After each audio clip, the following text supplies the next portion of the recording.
Hey, what's up everyone, it's Hardware Geek and welcome to my another video. Today I am gonna review the Acer Predator Helios 2021 that comes with latest Intel Core i7-11800H CPU and Nvidia RTX 3060 GPU. But before moving further, please subscribe to my channel and smash that bell icon so you won't miss any of my new interesting video. Now, skipping any of the useless talks, let's dive straight into the review. So first, have a look at the specifications. It comes with Intel Core i7-11800H CPU with 8 cores and 16 threads, as well as Nvidia RTX 3060 GPU with 6GB VRAM and 105W of max TGP, a 15.6-inch Quad HD IPS display with 165Hz of refresh rate, 16GB of dual channel RAM running at a frequency of 3200 MHz, and finally 1TB of M.2 NVMe SSD. So starting with its design and construction, it is clear that the Acer doesn't want to conceal this notebook's gaming heritage. Although the design features streamed lines and very aggressive looks, the vents on the back and the slightly unpleasant logo on the lid cover are a bit of a giveaway. Nevertheless, the entire laptop is made out of aluminium except for the bottom panel. However, we saw some flaws in the chassis and the lid when we tried to bend them. This is kind of expected, though given the large footprint of the device. And in terms of measurement, this measures 22.9mm and weighs 2.3 kilos. Thankfully, the lid opens with the single hand, and the bezels around the display are indeed pretty thin. Unlike the ROG Strix G15, this device actually have a webcam, so this makes it a better choice if you need to attend a call on your laptop. Moving to the keyboard, we see a typical Predator matter. First of all, there is a number pad section. The key size is good and the key travels feels decent. Now, the feedback is clicky, but we have seen better keyboard for gaming. Interestingly, the arrow keys are big, but they are crammed into the rest of the keys in such a way that they are a bit of difficult to distinguish in dark. But wait, Acer has a solution for that. Both of the WASD buttons and the arrows have different color keycaps than the rest of the keyboard, and you get a 4-zone RGB backlight.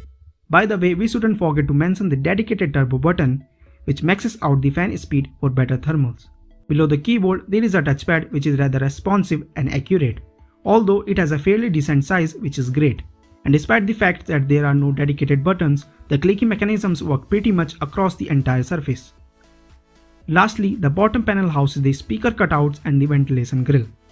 Additionally, the hot air gets exhausted from 4 vents, 2 on the back and 1 on each side. For the ports, here the charging port can be found on the back. The rest of the I/O is situated on the both sides of the device. On the left, you will find a Kensington lock slot, a RJ45 connector, 2 USB Type-A 3.2 Gen 1 ports and an audio jack.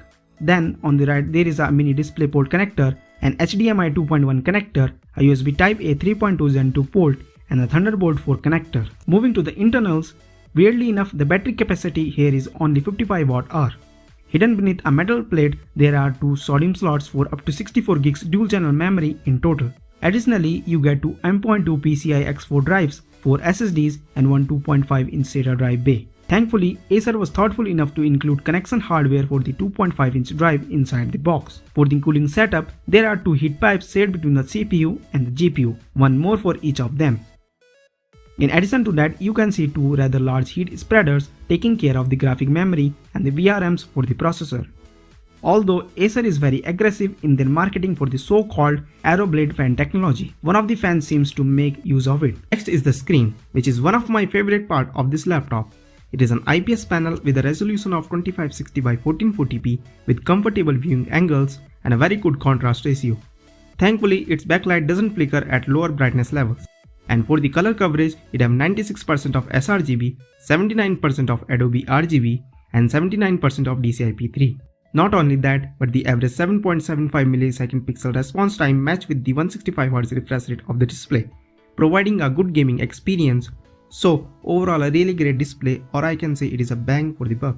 Now moving to the laptop thermals. So while doing a stress test with CPU and GPU running at the max performance and fan maxing out in turbo mode, it peaked to a GPU temperature of 72 degrees Celsius and a CPU temperature of 93 degrees. Now we conduct the battery test with Windows Better's performance setting turned on, screen brightness adjusted to 120 nits and all other programs turned off except for the one we are testing the notebook with. The laptop lasts for 5 hours and 52 minutes of web browsing and 4 hours and 46 minutes of video playback. For the CPU, it comes with Intel Core i7-11800H. This processor has 8 cores and 16 threads working at a base clock of 2.3 GHz and a max turbo boost of 4.6 GHz. It is built on the 10nm Tiger Lake H45 architecture and comes with a 24 MB of cache.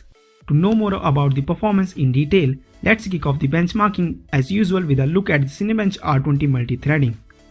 The Core i7-11800H is significantly faster than any previous Intel mobile CPUs, coming in a massive 35% faster than the Core i7-10870H and nearly 60% ahead of the i7-10750H.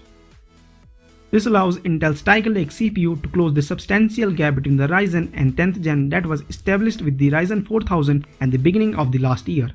However, despite huge gains over the prior generation, the performance Intel's been able to achieve is only sufficient for matching the Ryzen 7 4800H.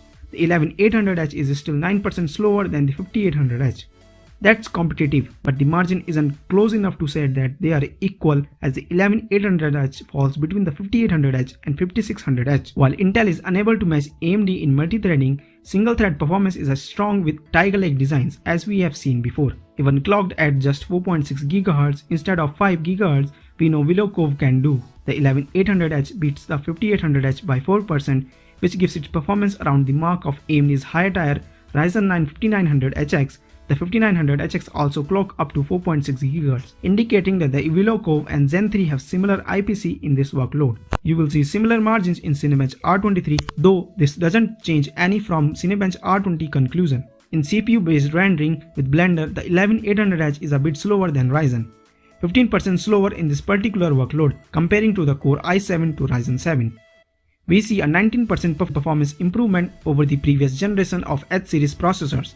But this isn't enough to close the gap to even the Ryzen 7 4800H at 45 W. On the other hand, in MATLAB's demanding code compilation, the Core i7-11800H is the clear choice, with 15% higher performance on offer than the Ryzen 7 5800H, the largest margin in the favor of the Intel that we have seen so far. The margin to the other Intel processors are similar to the previous benchmarks, 27% faster than the Core i7-10870H. But with the Intel's larger L3 cache and higher boost power limits, it does end up with the winning combination in this test. Handbrake is less favorable for Intel compared to the Cinebench. In our benchmark run, the 11800H ended up 14% slower than the Ryzen 7 5800H, more around the mark of 35 W Ryzen 7 5800HS, suggesting Tiger Lake is less efficient in this power class than Ryzen 5000. However, Intel have beaten their previous Core i7 parts by at least 20% core for core. This new design is also outperforming the Core i9-10980HK. This so far tells us that for productivity tasks like the advanced programming, Intel is the clear choice. But for content creation and 3D works, it's a little behind the Ryzen 7 5800H. Overall, in this price bracket, the i7-11800H is a really tough competitor and shows significant improvement over the 10th generation. Next, this laptop comes with the Nvidia RTX 3060 GPU with 6GB VRAM and 100W base TGP with a 5W of dynamic boost. Now moving towards some gaming tests, and here are the results.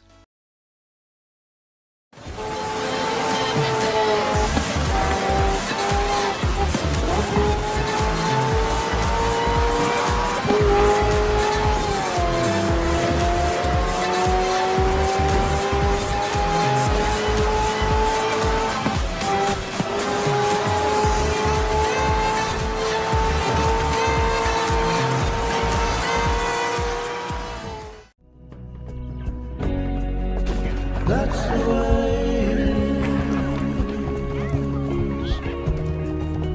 That's the way it is.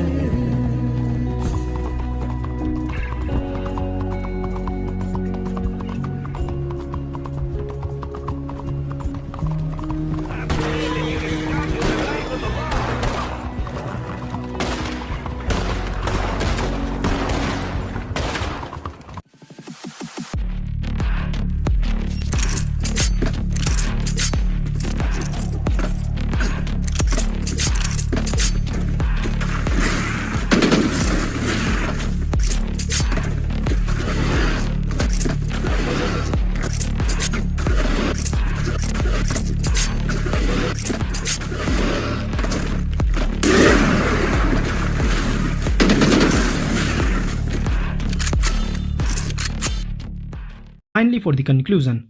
Now, we have two things to say. First of all, the performance in the gaming test could have been better if we were able to find a configuration that comes with dual channel memory. On the other hand, we didn't find any mux switch setting, so you will definitely get better performance when you are connected to an external monitor. Generally speaking, we can't say that this laptop is the best on the market in terms for the performance for the hardware, especially in games. It might not even be in top 3. However, for the price range it comes, I can say it is one of the best value for money gaming laptop. Given the fact that no laptop is perfect, you have to set your priorities straight before you even look for anything. And if it happens to match your standards, go for it. In this case, the Helios 300 has a lot of great competitors like the ROG Strix G15 we mentioned, as well as the Lenovo Legion 5 and the HP Omen. So that's pretty much everything for the review.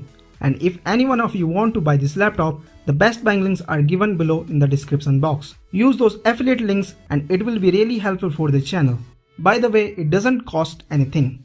So this will do for the review. Thanks for watching, like, share and subscribe my channel, and don't forget to press the bell icon. See you here in another video. Until then, goodbye.